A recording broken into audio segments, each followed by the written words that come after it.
आप सुन रहे हैं किताब चुप, सब हेडिंग दरवाज़ा। चोट तो आई है पर अच्छे हो जावेंगे, मैंने जवाब दिया। फिर बोली, तुम यहाँ अकेले रहते हो? मैंने सर हिला दिया और कहा, मैं और बाबूजी। बस छोटे बाबूजी। वो फिर चली गई। उसने एक आह भर कर कहा। वापस आया तो बाबूजी रास्ता रोके खड़े थे। बोले, कहाँ गया था रीना? जैसे वो कुछ जानते ही ना हो। मुझे मालूम था छोटे बाबू कि वो गुसल खाने में छुपकर देख रहे थे। मैंने आप देखा था उन्हें। मैंने मुंह पका कर कहा, और कहाँ? जरी भैया के पास गया था। फिर बाबूजी मिन्नतें करने लगे। नहीं नहीं रीना, सच बताओ, क्या कहती थी वो? मुझे मजाक सूझा। क्यों ना सूझता? वो चमक कर बोला, वो क्यों छुप छुप कर करते थे बात? मैंने कहा, कहती थी तुम्हारे बाबूजी ब्याह करेंगे मुझसे। छोटे बाबूजी, क्या बताऊं, मेरी जबान ही ऐसी है। बस जो कह दूं पूरा हो जावे है। मुझे क्या पता था कि यूं ही हो जावेगा। उसने आह भर कर कहा, अच्छा तो यूं ही हुआ क्या? बड़े धर्मात्मा हो तुम तो। प्रकाश बोला। रीना ने इस बात में सर हिला दिया और बोला, जी धर्मात्मा क्या बनूंगा मैं? मेरी जुबान ही ऐसी काली है। इधर बात निकली उधर पूरी हो गई। बस जी क्या बताऊं महाराज। दूसरे दिन वो कुमारी आप ही आप ऊपर आ गई घर में। मैं आलू छील रहा था और बाबू अंदर पलंग पर पड़े थे। वो तो पड़े ही रहते थे। अभी जख्म अच्छा ना हुआ था। हो भी जाता छोटे बाबू तो दिल का जख्म तो था ही। दिल का जख्म कब अच्छा होवे है छोटे बाबू? उसने एक आह भरकर कहा, कभी नहीं, कभी भी नहीं।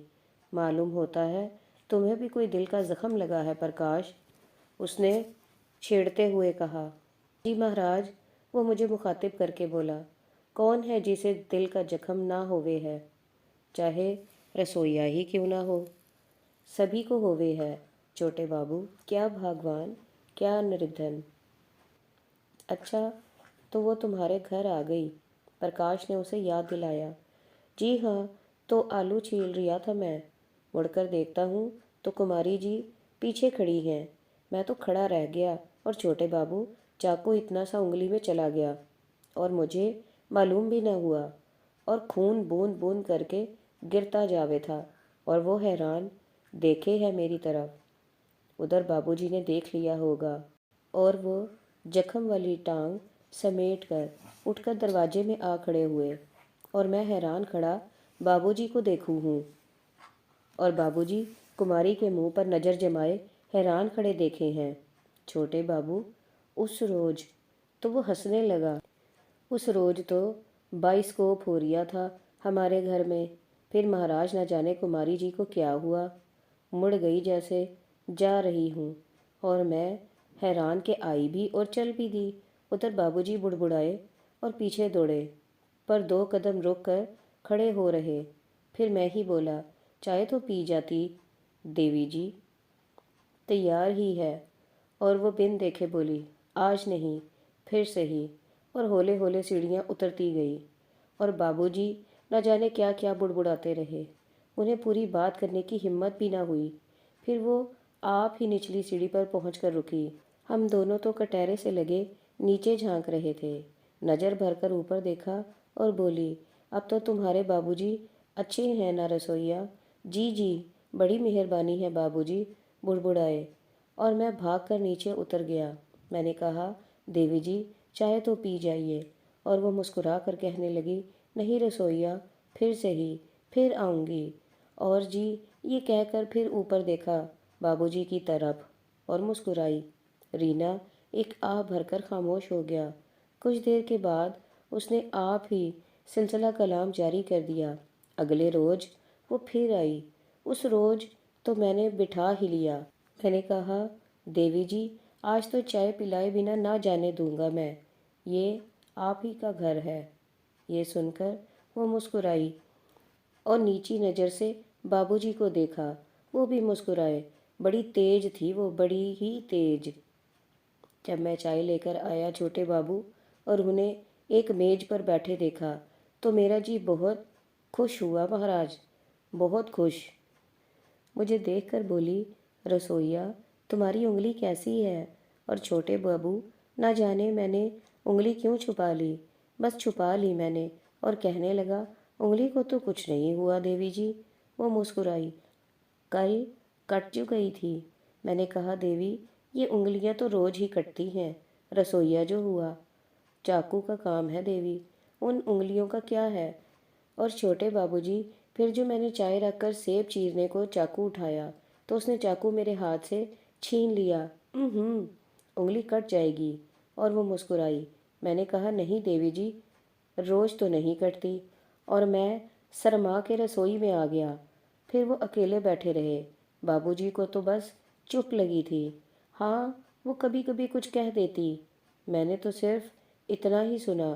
कहती थी, इस रोज आप क्यों गिर गए? फिर बोली, पटड़ी से उतर क्यों आते थे आप? फिर ना जाने क्या कहा उसने, और वो क्या बोले, मुझसे तो ना सुना गया। छोटे बाबू, फिर वो जोर से हंसी, ये क्या कर रहे हैं आप? और मुझे आवाज़ देकर बुलाया, रसोइया ये देखो तो क्या कर रहे हैं तुम्हारे बाबूजी। और मैं भागा भागा गया। देखूं हूँ, बाबूजी शक्कर वाली प्याली में चाय बनाने लगे थे।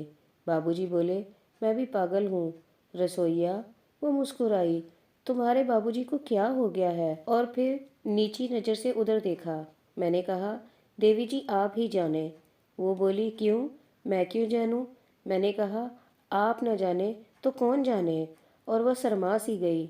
मैं और लाता हूँ शक्कर, मैंने कहा, और टल गया वहाँ से महाराज। उस समय तो मैं खाम खा था छोटे बाबू, पर न जाने जल्दी में मुझे क्या हुआ। शक्कर वाले प्याले को छोड़ सूजी की प्याली भर लाया। मैं प्याली लेकर खड़ा हो गया और उसने चमचा भरा और मुस्कुराई और फिर हंसने लगी। मैं हैरान, उधर बाबूजी हैरान, पर वो खुश थे, बड़े ही खुश। ये क्या? वो बोली, शक्कर है। मैंने कहा, अच्छी शक्कर है। वो हंसी। अब मैं जो देख रहा हूँ तो वो सूजी थी। ओहो, मैं चिल्लाया, बिल्कुल पागल है। बाबूजी बात समझकर चिल्लाए, देखकर काम नहीं करता। और वो उस शक्कर की प्याली की तरफ देखकर हंसी जावे थी जिसमें बाबूजी ने चाय डाल दी थी। फिर बाबूजी ना जाने समझकर क्या वैसे ही चुप से हो गए। पर महाराज, उनकी अपनी सुध मारी गई थी। भला बात क्या करते? वैसे आजकल के लड़के तो इतनी बातें करे हैं कि लोग मुंह देखते रह जावे हैं। पर छोटे बाबू, उनकी बातें जभी तक चले हैं जब तक कोई दूर जा रिया हो। और हमारे बाबूजी तो बस पी जाना ही जाने हैं। वो चली गई तो फिर वो लगे मुझे घूरने। रीना, ये क्या किया तूने? सूजी ला दी? वो क्या कहती होगी, मजाक किया है मुझसे। और छोटे बाबू, मैं चुप। और करता भी क्या, आखिर रसोइया ही हूँ ना मैं, चाहे वो कैसा ही अच्छा क्यों ना जाने, फिर भी रसोइया ही है। ठीक है रीना। अच्छा, प्रकाश तो फिर वो कभी आई नहीं? हाँ छोटे बाबू, सिर्फ एक दफ़ा। वो चुप हो गया, आंखें भर आईं और चंद साथ के लिए बुत बना बैठा रहा। दिन ढला हुआ था और मैं रसोई में बैठा था। बाबूजी अंदर लेटे हुए थे। वो आई और मुंह पर उंगली रखकर मुझे चुप रहने का इशारा किया। फिर पास आई और मेरे कान से मुंह लगाकर बोली, कहाँ हैं? मैंने उंगली से बताया कि अंदर लेटे हुए हैं। बोली, चुप। फिर एक लफाफा निकालकर मुझे ये दे दिया। दे दो उन्हें, पर उन्हें ये ना बताना कि मैं आई हूँ। कहना कोई दे गया है और कहना जवाब मांगा है। मेरा बताया तो मैं नाराज हो जाऊंगी। छोटे बाबू, क्या बताऊं? वो कुछ कहे और उसे ना करना मुश्किल हो जावे था। ऐसी अच्छी थी वो तो कोने में लगकर छुपकर खड़ी हो गई और मैं समझा कुछ मजाक है। सो मैं भागकर बाबूजी के पास गया और उन्हें दे दिया वो लिफाफा। मुझे क्या मालूम क्या भरा है उसमें। बाबूजी ने खोला, पढ़ा और रंग हल्दी सा हो गया। बोले, किसने दिया है तुम्हें? मैंने कहा, बाबूजी एक लड़का आया था, उस देवी ने भेजा है और जवाब को कहा है। बोले कब आया था? मैंने कहा जब आप पढ़ने में मसरूफ़ थे। वो देकर चला गया और वो पागलों की तरह फिरने लगे। अब मैं क्या करूं? क्या करूं मैं? अब क्या होगा रीना? और मैं हैरान। मैंने पूछा क्या लिखा है? बोले कुछ नहीं, कुछ नहीं, तुम अब जाओ, जाओ तुम। अब जो मैं रसोई में आया तो वो कोने से लगी खड़ी थी, मुंह पर हंसी, पर छोटे बाबू जाफरान की समाज जर्द रंग। फिर मेरे कान से मुंह लगाकर बोली, पूछो जब वो लड़का आए तो क्या जवाब दूं? मुझे तो डर लगता था बाबूजी के सामने जाते हुए भी। पर उसने कहा तो कैसे ना जाता मैं। चला गया और वो जवाब का सुनकर चीखने लगे, रीना, रीना सच बता, ये उन्होंने भेजा है, सच बता रीना। जी मैंने कहा। फिर वो आप बोले, अब क्या होगा? अच्छा रीना, मुझसे ऐसा मजाक ना करो। मैंने कहा, बाबूजी, मैं क्यों करने लगा आपसे मजाक? लेकिन मेरे माता पिता, वो बोले क्या कहेंगे? रीना, माता तो मान जाएगी, पर पिताजी कैसे मानेंगे? और रीना जाने वो कौन है, ना जाने क्या जात है उसकी। मैं पिताजी को क्या बताऊंगा? नहीं नहीं, मैं पिताजी से कैसे कह सकता हूँ? रीना, मैं नहीं जाऊंगा, नहीं जाऊंगा मैं हैरान छोटे बाबू।